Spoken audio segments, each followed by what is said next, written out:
Hey my friend, and welcome back to Strategic Recovery with Matt Finch, where we explore the new recovery paradigm, escaping addiction with strategy, spirit, and science, so you don't just survive, you transcend.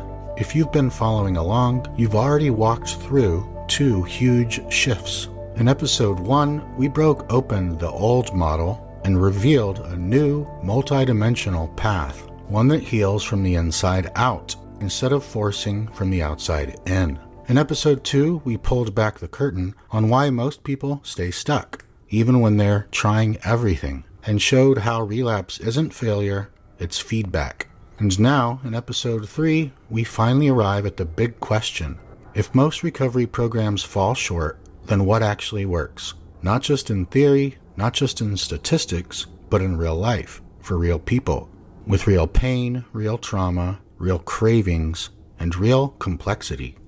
What's the roadmap for those of us who don't fit the mold, who've tried everything and still felt empty, who know deep down that healing isn't just about quitting, it's about becoming? Today, I'll share the answer that changed my life and has changed the lives of people I've worked with. It's called the 5 Pillars of Strategic Recovery, and it's not just a framework, it's a foundation.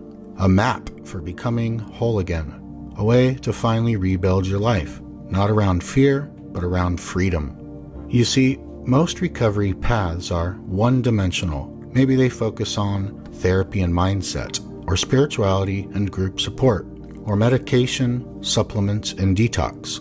Each one can be helpful, but here's the problem. Addiction is multidimensional, so recovery must be too.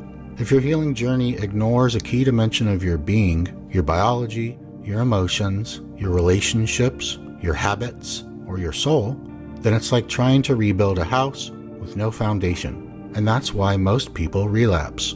Not because they're doing it wrong, but because their recovery is incomplete. We are multidimensional beings, and healing must touch every layer.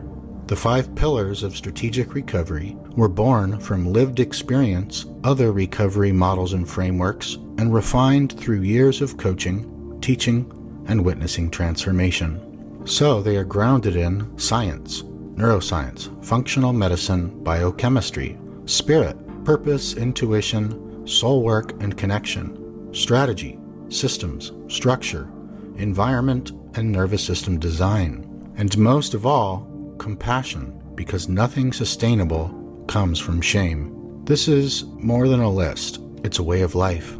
It's the system I wish I had when I was lost in my own cycle of relapse, self-doubt, and isolation. And today, I'm going to walk you through each pillar, step by step, so you can begin building your own foundation for lasting freedom. So take a breath, open your heart, and get ready to meet a version of recovery that doesn't just ask you to stop. It invites you to rise. Let's begin. We begin with Pillar 1, Biochemical Repair. You're not weak, your system is out of balance.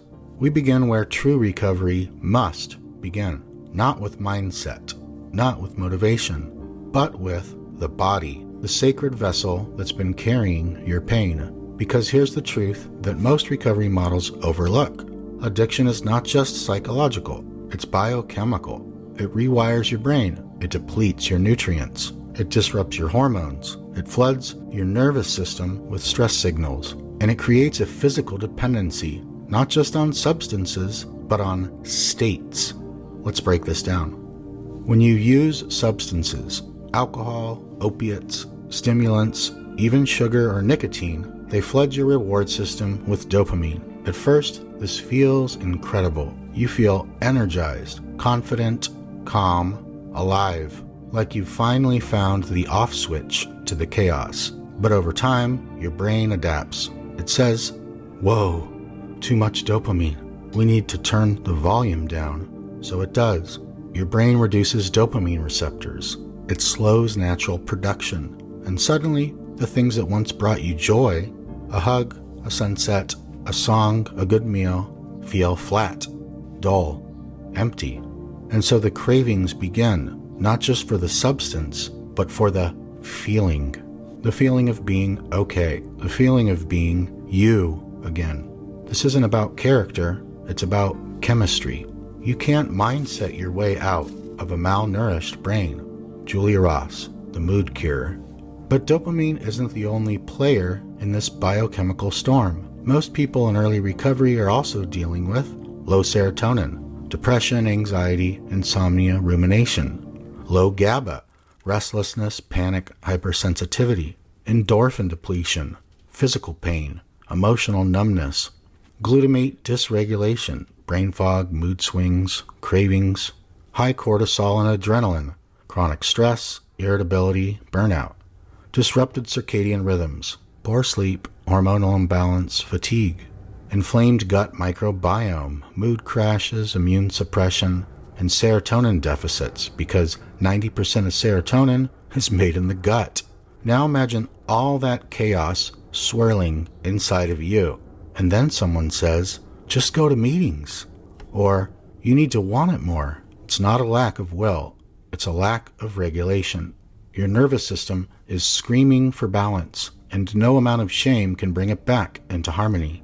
That's why the first pillar of strategic recovery is biochemical repair. Because your brain isn't broken, it's dysregulated. Your cravings aren't moral failings, they're chemical signals. Your mood swings, panic, numbness, and exhaustion aren't personality traits, they're symptoms of depletion. And when you start to heal the system, the cravings lessen. The fog lifts, the energy returns. The motivation doesn't have to be forced, it emerges. When the body is nourished, the mind becomes clear, and the soul can speak. So what does biochemical repair actually look like? It's not about taking a handful of random vitamins and hoping for the best. It's a targeted, strategic process based on your unique physiology. Here's what we focus on. 1. Targeted nutrient therapy. Amino acids like L-tyrosine and DLPA to support dopamine and endorphins. Magnesium glycinate or taurinate to calm the nervous system. B-complex vitamins for energy and mood. Omega-3s for brain repair and inflammation. Probiotics and gut-healing foods to restore serotonin balance. 2. Sleep optimization. Stabilizing circadian rhythms, minimizing blue light at night, leveraging natural light in the morning, especially if you can get natural light within the first hour you're awake, using calming supplements or herbal support where needed, creating consistent wind-down rituals to rewire your internal clock. 3. Blood sugar and adrenal balance. This is reducing sugar, processed food, and caffeine, and eating regular protein-rich meals to stabilize energy, plus supporting adrenal recovery through breathwork, grounding, and adaptogens. And 4. Nervous system regulation, daily breathwork, cold exposure, or vagus nerve activation, restorative movement like yoga, walking, or light strength training, somatic awareness to track what your body is actually saying. And the goal here isn't perfection, it's progressive alignment. Every time you eat something that nourishes your brain, every time you go to bed 30 minutes earlier, every time you swap self-judgment for self-regulation, you're not just avoiding relapse, you're rebuilding the foundation of freedom. Because here's the truth, you're not lazy, you are not broken, you're not doomed. You are a brilliant being whose biology has been in crisis, and now you're learning how to come home to yourself at the cellular level. Biochemical repair is the soil. From that soil, recovery can root, and once rooted, you can rise. Pillar 2 is emotional and psychological healing. You can't heal what you won't feel, but you don't have to feel it all alone. If the body is the foundation, the soil of recovery, then the mind and heart are the roots. And what most people don't realize is, addiction doesn't just hijack your brain, it hijacks your beliefs. It reshapes your identity. It buries emotions that were too overwhelming to feel. And it creates an inner battlefield where survival feels like the only goal. This is why the second pillar of strategic recovery is emotional and psychological healing. Because unless we go within, the patterns just repeat with new names. Let's be real. The mind can be a brutal place when you're in addiction. It says things like, "You'll never change. You're weak. This is who you are now. Why bother trying again?" And if those thoughts were just words, you could ignore them. But they're not just words. They're embedded stories shaped by trauma, shame, unmet needs, and years of emotional suppression. Until you make the unconscious conscious, it will direct your life, and you will call it fate. Carl Jung. Let's break this down. Most people in recovery carry some mix of childhood emotional neglect, attachment wounds, fear of abandonment, rejection, or enmeshment, abandonment, trauma, or betrayal, suppressed anger, grief, or guilt, inner critics formed in childhood, self-worth beliefs built on survival, not truth. These internal patterns become loops. They shape how you see yourself, how you react to others, and how you cope with stress. Addiction steps in not because you're bad, but because your inner world became too painful, loud, or confusing to sit with. So healing that world is not optional. It's essential. That's why, in strategic recovery, we go beyond mindset and into soul set, beyond self-discipline and into self-integration. Here are some of the core emotional healing practices we use. 1. Belief system rewiring. Identifying the core beliefs underneath your addiction. I'm not good enough. I don't deserve love. I always mess it up. Replacing them with embodied truths using neuro-linguistic tools, affirmations, and repetition. Using pattern interrupts to soften spirals of shame or fear. You are not your thoughts. You are the one who observes them. 2. Inner child healing. Identifying the age of your wounded parts. Reconnecting with the version of you that learned to hide, perform, or numb. Reparenting yourself with love, voice, and safety. Giving your younger self what they never received. Protection, nurturing, validation. The part of you that sabotages is the part of you that still thinks it's unsafe to be seen. 3. Parts work, IFS style, which is internal family systems. Recognizing that we're made of many selves, the addict, the perfectionist, the rebel, the caretaker, the inner critic, the exile.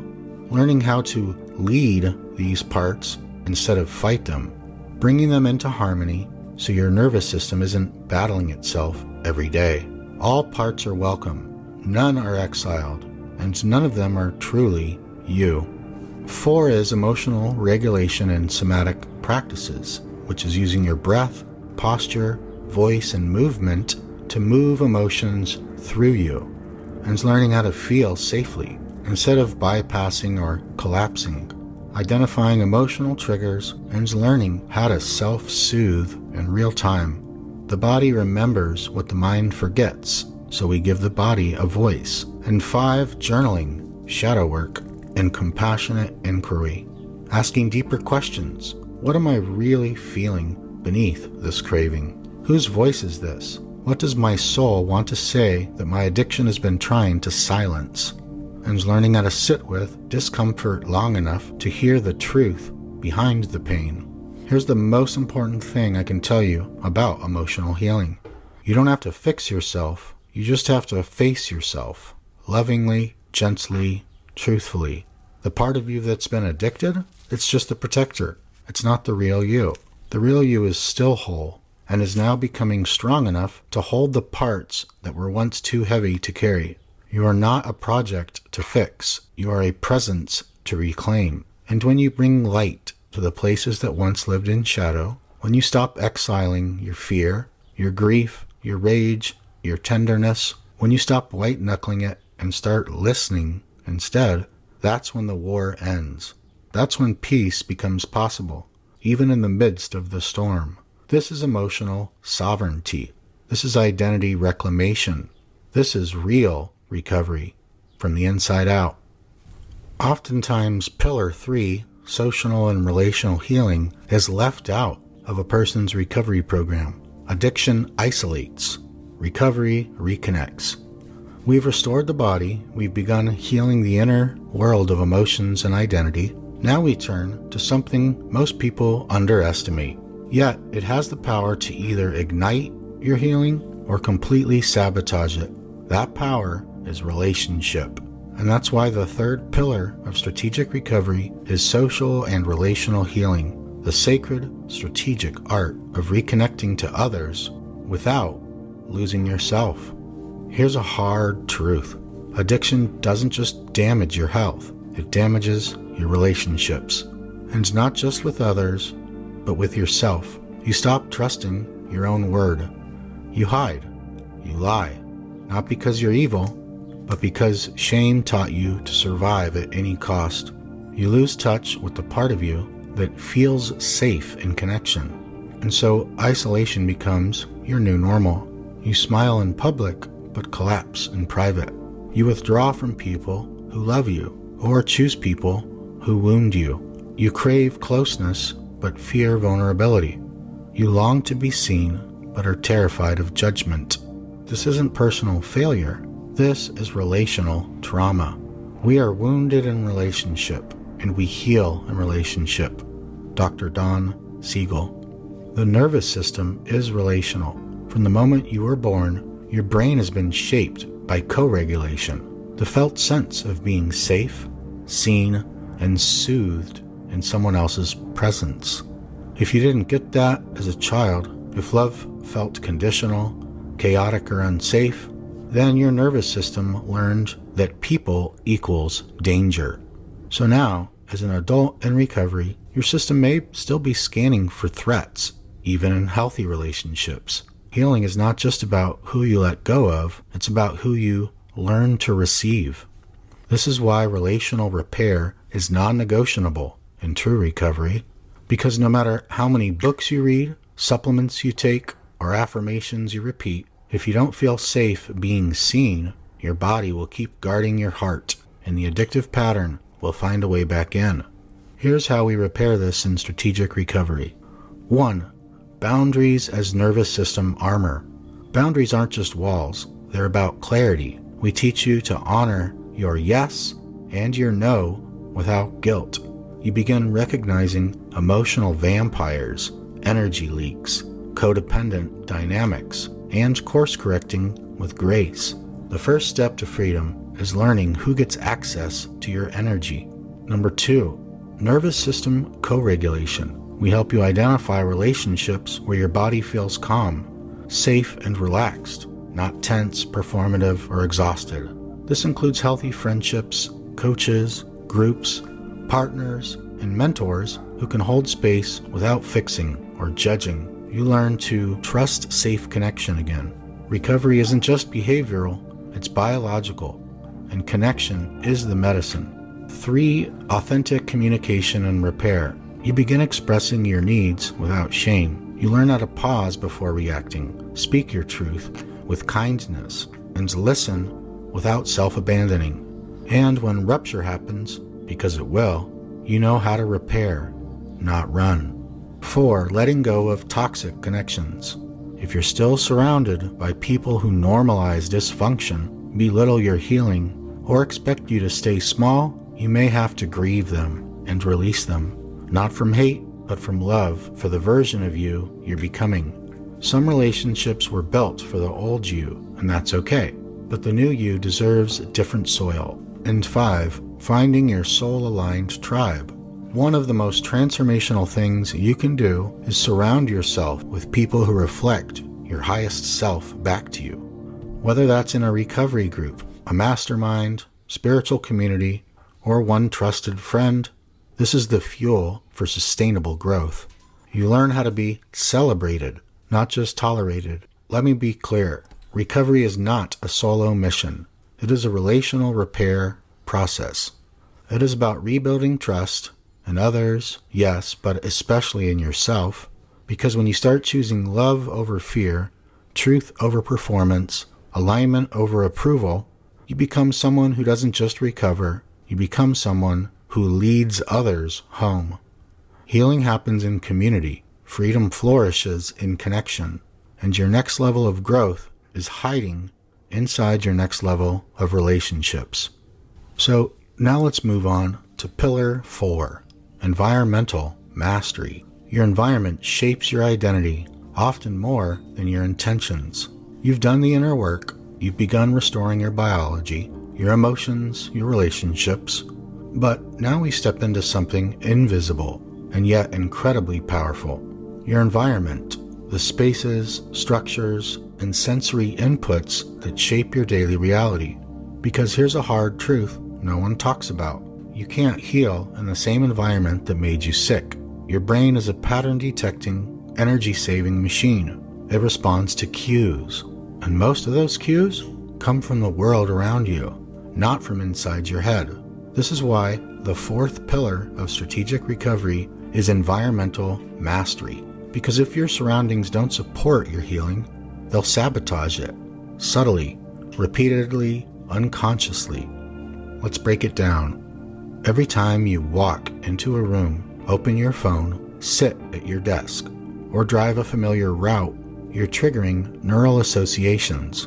And if those environments are filled with old energy, unfinished clutter, chaotic lighting and sound, addictive cues, people or objects that pull you back into the past, then no matter how strong your intention is, your subconscious will keep repeating the same loops. We don't rise to the level of our goals, we fall to the level of our systems. James Clear, Atomic Habits. And your systems live in your environment. In strategic recovery, we look at environment holistically, not just your physical space, but your energetic, digital, and habitual space. Here's how we rebuild it. Number 1, optimize your physical space. Your home should become your healing sanctuary, clear-cutter that anchors you to old versions of yourself. Bring in elements that regulate your nervous system, natural light, soft textures, grounding scents, calming sounds. Design your bedroom for deep, restorative sleep. Create one corner that is sacred. Your reading chair, yoga mat, or altar space. Your home should whisper to your nervous system, "It's safe to relax here." 2. Reclaim your digital environment. Most people live inside their phones more than their homes, so we can clean that up too. Unfollow accounts that trigger comparison, shame, or cravings. Use app blockers or grayscale to reduce dopamine hijacking. Curate your feed to include only what uplifts, educates, or inspires. Set digital sunset hours to preserve your sleep and soul. Your screen is not neutral. It's a portal. Choose what it opens into. Number 3, create rituals and rhythms. Recovery isn't built on willpower. It's built on ritual. Start your day with intention, breathwork, cold water, movement, prayer. End your day with release, journaling, herbal teas, stillness, soft light. Stack habits using triggers, e.g., after I brush my teeth, I stretch. Keep it simple. Keep it sacred. Let rhythm become your foundation. Ritual turns discipline into devotion. Number 4, eliminate environmental triggers. Remove alcohol, pills, or substances from the home if possible. Change the layout of your living space to break old habit loops. Rearrange furniture, repaint a room, or donate objects linked to the past. Don't underestimate how even small sensory shifts can reshape behavior. And 5, rebuild your time environment. Your calendar is also part of your environment. What you allow on it reflects what you're committed to. Block time for recovery rituals, meals, rest, and play, not just productivity. And design your week like someone who values their healing, because you are. Here's what I want you to remember. Your environment isn't just a backdrop, it's a force field. It's either amplifying your alignment or draining your energy. So we don't leave it up to chance. We build it intentionally. One micro habit, one drawer, one playlist, one chair at a time. Transformation happens when your environment starts reflecting your future, not your past. And the best part? You don't need a big budget. You don't need a perfect home. You don't need to escape to a cabin in the woods. You just need to start curating your space like your life depends on it, because in many ways, it does. This is how we create a container for healing, not just in your schedule, but in your surroundings, not just in your goals, but in your daily reality. Your space becomes a mirror for who you're becoming, and when your environment changes, you change. Pillar 5, Spiritual Awakening. You are not here to escape addiction. You are here to remember who you really are. We've now arrived at the final pillar, but make no mistake, this is not the end. This is the essence. Because behind all the cravings, beneath all the trauma, underneath the biochemical imbalance and behavior patterns, there is something deeper. A soul longing to come home. And that's why the 5th pillar of strategic recovery is spiritual awakening, the heart of it all, the unseen root, the whisper that keeps calling you even when the world is loud. Because while addiction may start as a coping strategy, for many it evolves into a spiritual hunger, a hunger for peace in a chaotic world, purpose in a life that feels numb, oneness in a fractured, disconnected existence. And no amount of willpower, therapy, or even supplements can fully satisfy that longing. Because the pain isn't just physical or emotional, it's existential. As Johann Hari said, the opposite of addiction is not sobriety, it's connection. What's that connection to? To self, to others, and to the sacred. In spiritual terms, addiction is a state of separation. Separation from your true nature, divine origin, intuition, purpose, power, and presence. It's not a sign you're broken, it's a signal that your soul is homesick. Addiction is the search for God in the wrong bottle. Russell Brand. And when you start answering that deeper call, when you stop trying to fix yourself and start remembering yourself, that's when addiction begins to lose its grip. So what does spiritual awakening look like in strategic recovery? It's not dogma, it's not doctrine, it's not rules, guilt, or shame. It's reconnection. It's remembrance. It's the return of your soul to the center of your life. Here's how we support that awakening. 1. Reclaiming your true identity. You are not your past. You are not your addiction. You are not your trauma. You are not your worst day.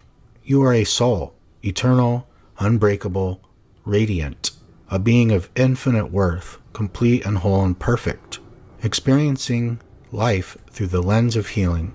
In this pillar, you begin to anchor into that identity, not as a concept, but as a felt reality. Number 2, practices that open the sacred channel, like meditation, to sit with yourself beyond thought, and breath work, to clear stuck energy and awaken clarity. Prayer, not as a performance, but as an invitation. Journaling, to receive downloads, not just vent emotion. Nature, to feel your smallness and your sacredness simultaneously.